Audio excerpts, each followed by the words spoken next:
Les défis auxquels est confronté le juge administratif sont, je dirais, titanesques. Par rapport à la perception du justiciable, l'administration estime que ces décisions sont souvent annulées et donc le Conseil d'État est considéré comme un opposant, ou que les justiciables dont la requête est souvent rejetée, donc ils estiment aussi que le Conseil d'État est l'avocat de l'administration.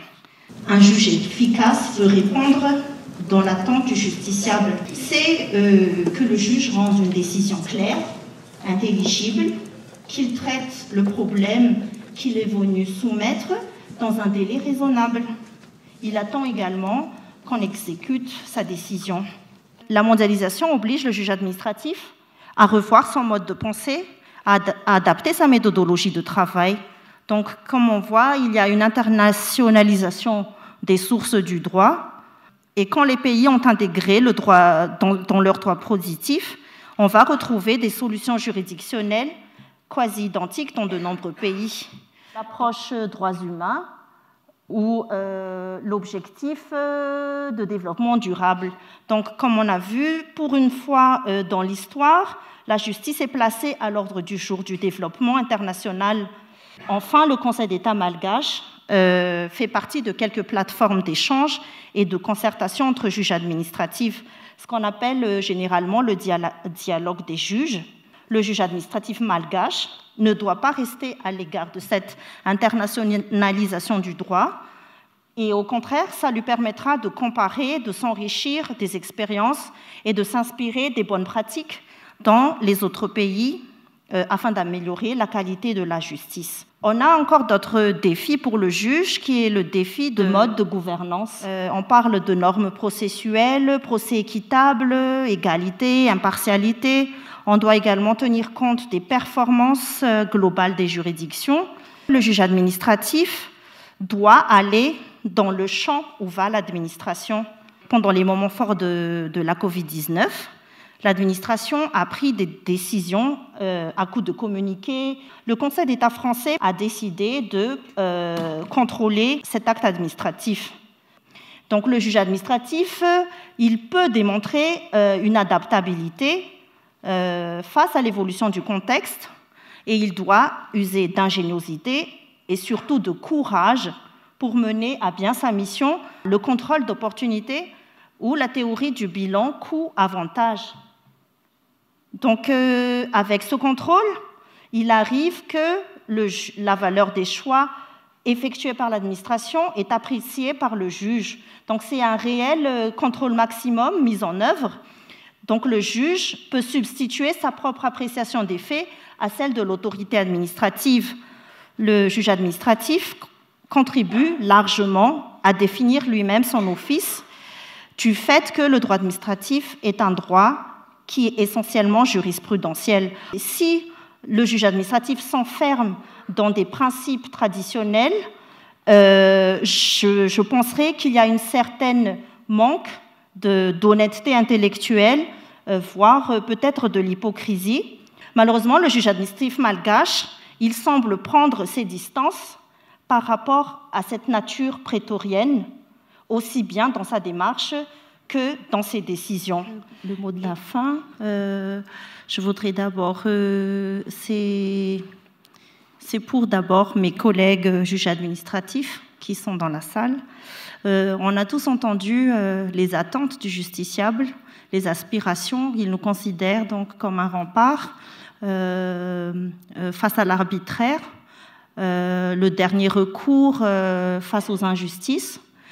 Donc nous sommes ici, nous ne devrions pas oublier notre rôle et le droit administratif qui est prétorien, notre rôle et l'avantage de baigner dans un climat où les solutions qu'on propose deviendront des principes généraux de droit, et qu'il dépend de notre courage de faire évoluer l'office du juge pour pleinement servir l'état de droit.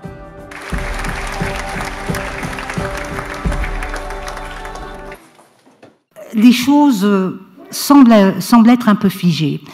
tout au moins n'évolue pas comme on le souhaiterait. J'espère, puissions-nous en tout cas cette fois-ci peut-être être un tout petit peu entendus, et si ce n'était pas le cas aujourd'hui, merci à l'AENA, merci à l'ANJA, et bien de nous faire revenir encore l'année prochaine si c'est nécessaire. La persévérance vient à bout de tout. Ici, c'est Madagascar. Voilà. Vous le savez, vous le vivez, nous le voyons. L'organisation des pouvoirs, telle que cela ressort de la Constitution, mais telle que cela ressort également de la pratique du pouvoir, nous fait dire que nous vivons, et je vais parler très gentiment, nous vivons dans une démocratie exécutive. Le terme n'est pas de moi, c'est-à-dire que nous vivons dans un pays où il y a une implication très prégnante du pouvoir exécutif. Le pouvoir exécutif, c'est le pouvoir dominant. Si je veux être un peu plus sévère, si vous voulez, si je veux choquer un peu plus, je vais dire que nous vivons dans une démocrature. Le terme, je ne l'ai pas inventé. Il n'est pas de moi. C'est un néologisme qu'emploient ceux qui observent la politique. Une démocrature, c'est quoi? C'est une forme de gouvernance qui emprunte certains attributs de la démocratie, qui néanmoins est dirigée d'une façon autoritaire. On a un exécutif très fort, ce pouvoir exécutif. Il est d'abord, en tout premier lieu, source de droit. Et il n'a pas besoin d'un juge pour pouvoir commander. Pouvoir exécutif, il peut tout faire, il peut tout entreprendre. Il peut aussi décider de ne rien entreprendre, de ne rien faire, de ne rien décider. Il fait tout ce qu'il veut. Elle fait même l'arbitraire. C'est vrai, il y a le principe de la légalité, on l'enseigne aux étudiants, mais j'ai envie de vous dire, il ne faut pas s'extasier sur le miracle que constitue la soumission de l'administration au droit, parce que matériellement, aucune force ne peut contraindre l'administration. Elle crée le droit, elle décide aujourd'hui, demain elle change d'avis, bon ben voilà. L'administration, oui, viole le droit, viole la loi. Et j'ai envie de vous dire, ça fait partie de l'ordre normal des choses, et de toute manière, si elle ne le faisait pas, on n'aurait même pas besoin d'être là, on n'aurait pas besoin de juridiction administrative. Hein, donc, administration, administrer, c'est le pot de fer en face du pot de terre.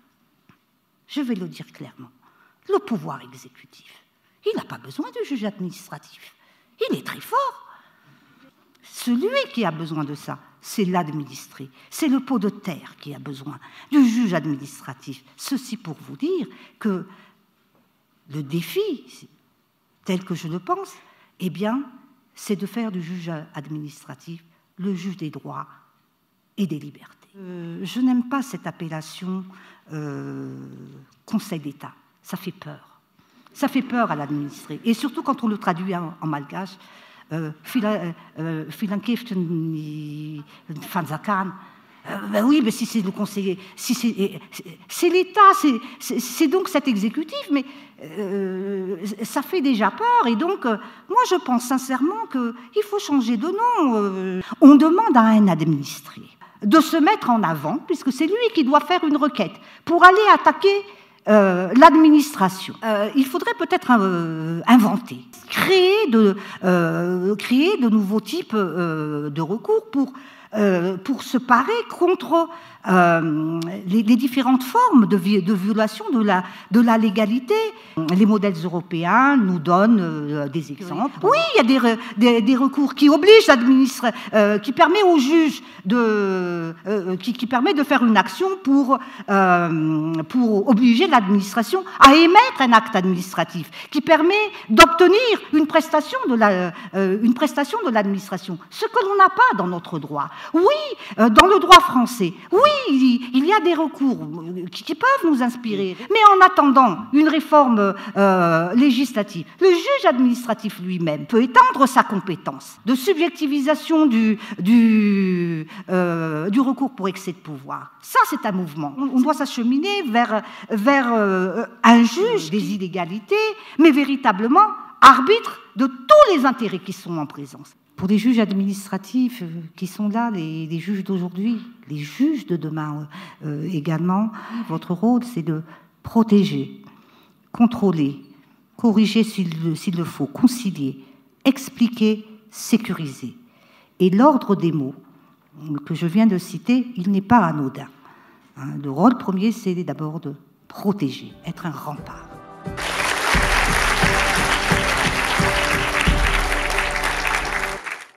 Le contrôle de légalité est donc l'office habituel du juge administratif. Le fondement de l'existence du Conseil d'État et de ce contrôle de légalité est donc constitutionnel. L'exécutif ne peut pas faire ce qu'il veut puisque les actes qu'il prend sont soumis à un contrôle juridictionnel de légalité. La légalité administrative n'est pas seulement la soumission de l'exécutif au législatif, mais elle exprime surtout la soumission de l'administration au droit et la soumission de l'administration au juge dans l'intérêt public. Cet intérêt public est un élément majeur de la légalité administrative, dont les qualités exigées sont de nature de sa mission. Le juge est d'abord compétent. C'est le premier critère qu'on demande à un professionnel, la compétence. Ensuite, le juge est neutre. Il ne participe pas au conflit qu'il va juger et il s'abstient de prendre parti dans une lutte où il ne défend personne. Il demeure neutre pour être juste et impartial. L'impartialité fonde sa légitimité, ainsi son efficacité. L'indépendance est le fondement de l'impartialité. Une indépendance par rapport aux gouvernants, une indépendance par rapport aux administrés et une indépendance du juge par rapport à lui-même. Le juge n'est pas aux ordres du pouvoir en place. Il ne doit rien craindre, ni rien espérer du politique. Il a une indépendance à l'égard des partis. Le juge ne prend pas cause et parti pour ceux qui ont le pouvoir économique ou qui ont l'argent ou qui ont l'opinion publique. Qui saisit ne peut juger. Qui instruit ne peut juger. Qui a jugé ne peut rejuger. Et qui a donné un avis ne peut juger. Quelle que soit la règle, le juge, c'est l'homme, ce qu'il est, ce qu'il veut faire de son travail de mission et partant de la justice qu'il rend. Le juge administratif, qui est également conseil de gouvernants, doit faire attention pour ne pas être la chambre d'enregistrement du pouvoir exécutif, ni être un privilège de juridiction. Le juge administratif malgache est-il suffisamment neutre, indépendant et impartial pour assumer sa mission? L'avocate que je suis n'a pas toujours cette assurance.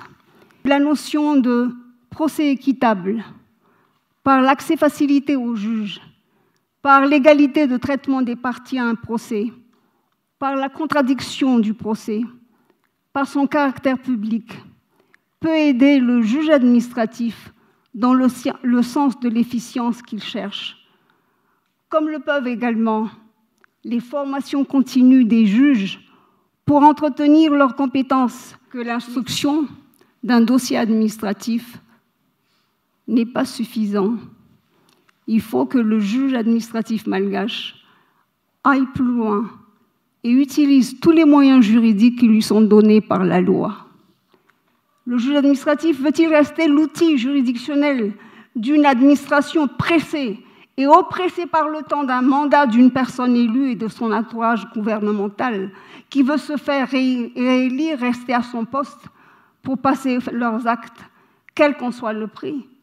Ou le juge administratif fait-il le choix nécessaire de jouer pleinement son rôle pour lequel il a prêté serment?